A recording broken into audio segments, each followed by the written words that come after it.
அயோத்தியில என்ன நடந்தது? நாடாளுமன்ற தேர்தலில் அயோத்தி உள்ளிட்ட பைசாபாத் தொகுதியில யார் ஜெயிச்சா? சங்கிகளா ஜெயிச்சான். சங்கிகள் தோற்கடிக்கப்பட்டார். அதுதான் இங்கேயும் நடக்கும். ஆனா இத தமிழ்நாடு அரசு எதிர்கொண்ட விதம் எப்படி சார்? அதுவும் சில விமர்சனத்திற்கு உள்ளாக்கப்பட்டுகிட்டு இருக்கு. இப்படிப்பட்ட ஒரு இடத்துல போராடவே அனுமதி கொடுக்க கூடாதுங்கிற வாதத்தை முன்வைக்காம திருப்பரங்குன்றத்துல போராட அனுமதிக்க கூடாது, வேற ஏதாவது ஒரு இடத்துல திருப்பரங்குன்றத்தை கையில் எடுக்கிறான். பழங்கானத்தம்ங்கிற ஒரு இடத்த சொன்னதே ஒரு தப்பான ஒரு மூவ். ஏன் எங்கேயாவது ஒரு ஆர்ப்பாட்டம் பண்ணு. இங்க பாருங்க, இவனுக்கு கொள்கை கிடையாது, கோட்பாடு கிடையாது, தெளிவான சிந்தனை கிடையாது.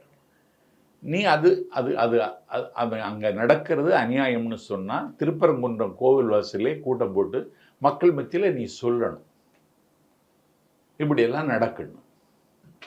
அப்போ நாங்கள் அதுக்கு எதிர்வினையாற்றுவோம். நீ அதுக்கு தயார் இல்லை.